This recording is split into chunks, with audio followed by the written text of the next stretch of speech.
Would you like to know what it says about the 112th Pope? I'll tell you one thing.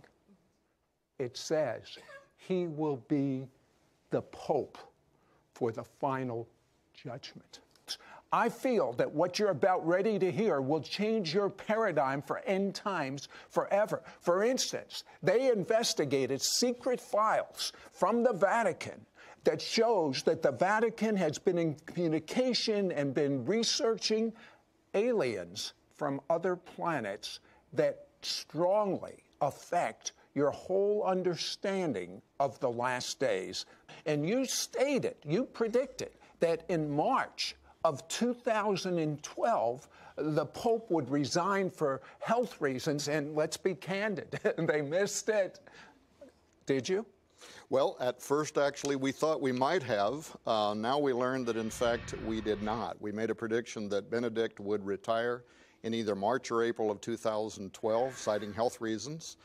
When that date came and went and no activity had transpired, we moved to the second part in our prediction, which we also made in 2012, that at a minimum he would retire before the end of 2013. Now we've learned, by the way, from the editor of the El Observatorio Romano, which is the Vatican's owned official media outlet, that in fact Pope Benedict officially resigned at the end of March 2012 privately to a handful of cardinals who held it in a strict reserve, in a confidence. It couldn't be told even to other cardinals.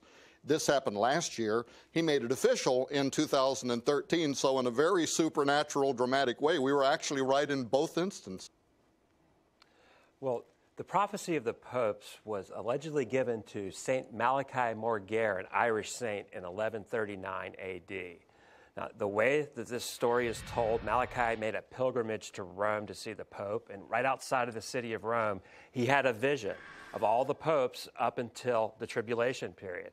So he wrote down a series of short Latin phrases for 112 popes, except the last one, which is quite a bit more detailed. The last prophecy, the prophecy for the very next pope, says, "In the extreme persecution of the Holy Roman Church, there will sit Peter the Roman, who will nourish the sheep in many tribulations. When they are finished, the city of 7 hills will be destroyed, and the dreadful judge will judge his people." It's the last one on Malachi's list, and I just cited the prediction for this pope. It says, in the extreme persecution, the tribulation, the dreadful judge will judge the people. So it really does sound like the end times, and it matches the book of Revelation in some pretty compelling ways in chapter 17, which also speaks of a 7-hilled city. Well, the records in the Vatican go back centuries. Actually, I wrote 2 chapters of history concerning the Vatican's interest in extraterrestrials. They have a whole theology developed around what they call the principle of plenitude, meaning anything that God could do, he would do. So they consider the existence of aliens an inevitable consequence of God's omnipotence. Now, you've actually researched with Vatican astronomers. What did they tell you? Yeah, it's extraordinary. We even had the opportunity to go to Mount Graham in Arizona, which is where their Vatican Astronomical Technology Telescope, called that, where it's at, where the Vatican's astronomers study the deep space. And in the course of doing that, getting permission through the Arizona State University to go there to meet with their astronomers, the Jesuits who are there, we also got access to top astronomers that work in Rome, including an astronomer by the name of Guy Cosmonago. He's one of the top astronomers for the Vatican. What was the major thing you got from that interview with him? Oh, well, 2 major things. One, he says without apology that very soon the nations of the world are going to look to the aliens for their salvation.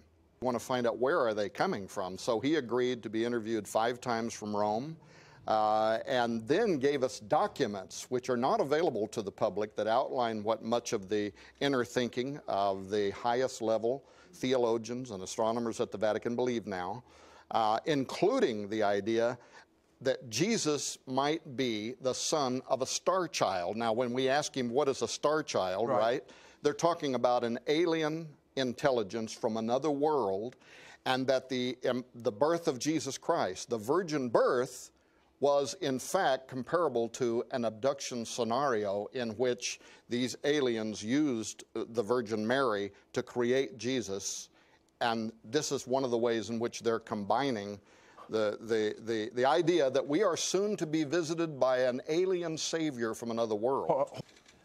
Well, up on top of Mount Graham in Arizona, there's an observatory complex that consists of 3 very high-powered telescopes. One is the Vatican Advanced Technology Telescope. There's a radio telescope, and then there's one called the Large Binocular Telescope.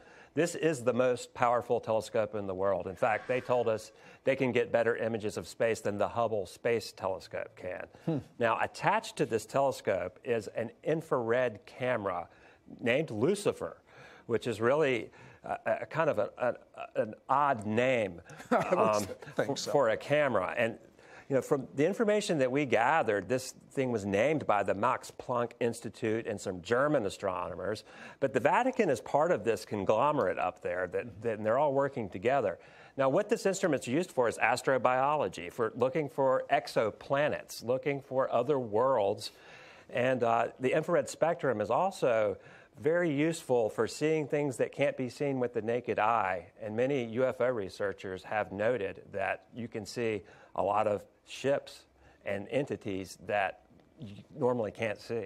Well, first of all, the day that we spent on Mount Graham, the entire day there, we had the Jesuits speaking to us face to face. We also had systems engineers. It was astonishing, the access that they gave us. And one of the things we found amazing in the use of the Lucifer device and even the other telescopes is how commonly the astronomers spoke of UFOs. We were just taken back by the fact that it was almost a nuisance to them that there are so many. And so the phenomenon, to me, is certainly real. Then, of course, you begin defining what it is. Well, to the Vatican and to the astronomers... But wait a second, it's demonic. Why would the Vatican be studying this? Yeah, well, not only are they studying it, Corrado Balducci, who was the spokesman for the Vatican, he was their official mouthpiece concerning the alien presence, not just the reality of aliens on other worlds, but an alien presence that is here on Earth now.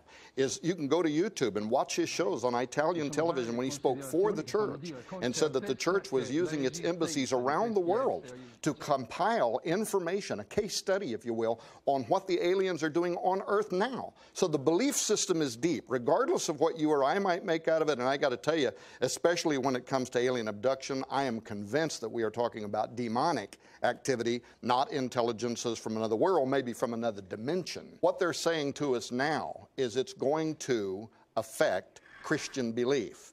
There is a professor for the Pope's university in Rome, and he is a very highly respected intellectual. His last name is Tanzaniti. And he has written a paper now in which he is saying that very soon, not right in the beginning, we won't have to deny our Christian faith in the beginning. But there is information coming from another world, and once it is confirmed, it is going to require a rereading of the gospel as we know it. And that's the kind of information that we are receiving from the highest levels of Vatican intelligentsia. Where's this headed, in your opinion, after all this research? I think it's headed towards an imminent great deception. I think they either know something or they suspect something, and that's why they're preparing the Catholic faithful. And of course, the Vatican has reached beyond Catholics, but they're trying to prepare the world. Well, the idea among both Catholics and Protestant scholars is that he will be the final pope. He is the one who is going to be residing over the Vatican as it enters into the Great Tribulation period. And there's also the belief among even some of the Catholic mystics that he might be a false pope, an anti-pope, somebody who helps give rise to the Antichrist. Let me tell you something. Judaism, Christianity, and other religions have focused on the year 2012. You know, remember the Mayan prediction, the end of the world in 2012? So everyone's discounted all of that, but that's not exactly what the prediction said. What did it say? in the conferences where I spoke last year, I kept telling people, don't say it's the end of the world. That's not what the Maya said. That's not what the Aztecs said. That's not what the Cherokee Indians said, all of whose calendar rolled over at the end of 2012. What was it that they were saying? They were saying 2012 was the end of an era, and 2013 marks a new dispensation. Now, the Maya said some things that were very interesting. They said it would be marked by the emergence of two great male figures who would emerge upon the earth. They sound very much like they're talking about the false prophet and the Antichrist. They talked about their god Bolyon Yakteku, the spirit of it, coming up from out of the underworld. Now, what does this god do? He guards the bones and the seed of the giants that are in the underworld, and that spirit would begin to rise in the year 2013, giving birth even to a new form of humanity. You're talking about what I've read about and pondered so many times in the Bible. Maybe you've read this about the Nephilim, where the sons of God cohabited with the daughters of humans and produced great giants. That's what it sounds like to me. That's exactly what I'm talking about. And furthermore, turn of the century preachers, including Jonathan Edwards, marked the year 2012 to 2016 as the date when the false prophet and the Antichrist would appear. Dozens of Protestant reformers marked these years hundreds of years ago. Not only that, and you appreciate this with your Jewish ministries, the Zohar, one of the most important books of Jewish Kabbalah ever written. It is accepted in traditional Judaism as coming from God.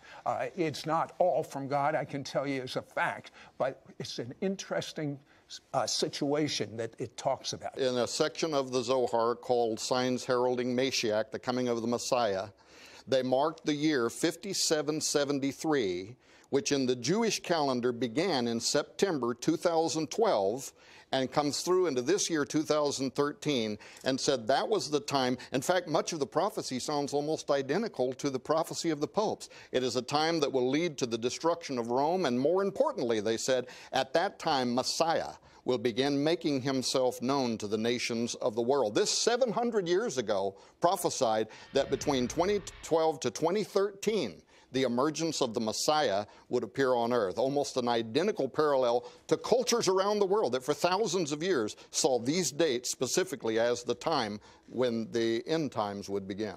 Well, what happened in Fatima, Portugal in 1917 was really just that, in my opinion. Now, up to 70,000 people gathered in a field, supposedly to see an apparition of the Virgin Mary. But if you go and read the descriptions of what people call the miracle of the sun, they actually describe seeing a gray, silvery disk rotating around in the sky and kind of putting a cascade of colors, like a rainbow of colors.